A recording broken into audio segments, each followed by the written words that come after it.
For the first time, humans bred a plant with almost no practical use.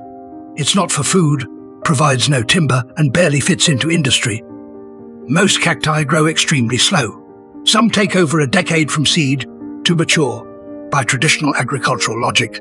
Cultivating them makes no sense. But later, the Japanese market began selective breeding.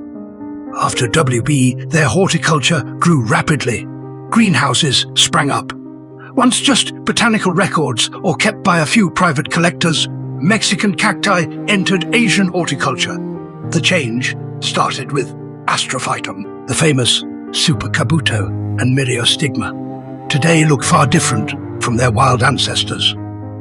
Wild Kabuto dots are unstable. The body warps and cracks from prolonged drought. Many stay half buried in soil, looking just like a cracked rock. Their top priority is survival, but greenhouses screen for something else. Denser dots were kept. Rounder ones were kept. Neater ribs were kept. Fewer spines were kept. Later, Japanese breeders stabilized these unique traits. That's how Super Kabuto came to be. It began with mutant, densely dotted plants. Through constant breeding and crossing, the dots grew so thick they covered the entire body.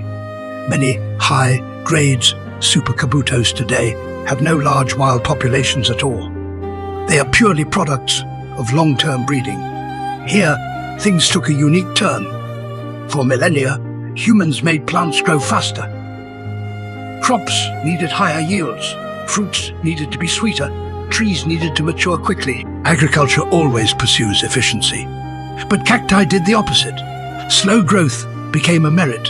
If they grow too fast, the body deforms, dots thin out, ribs get messy, and spines grow too long. Many growers now restrict water just to slow them down. This logic breaks from traditional farming. People limit growth solely for aesthetics. This aesthetic trend soon expanded. Japanese horticulture spawned countless names: various Myriostigma, Super Kabuto, V-type, Hokujo. These sound more like artifacts than natural plants. Meanwhile, the market stepped in. Hobbyists tracked lineages, sowing records, and field numbers.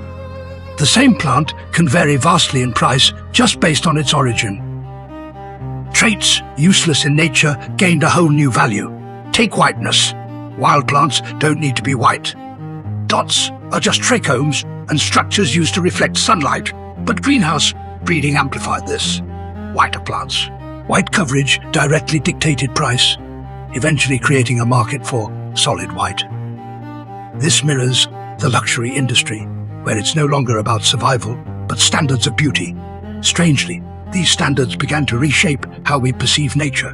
When growers first see habitat photos, they find wild plants look totally different.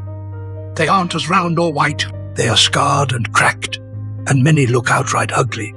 Because wild plants must survive first, but greenhouse plants no longer face these struggles. With steady watering, controlled light, and selecting mutant traits, they are preserved over decades. Humans fell in love with a perfect form that never existed. This logic even fueled poaching. As specific forms grew pricier, people began scouting original habitats, studying rocks, slopes, and logs. What they are looking for is no longer just a plant, but specimens that fit market tastes. In the end, cacti are less like traditional plants now.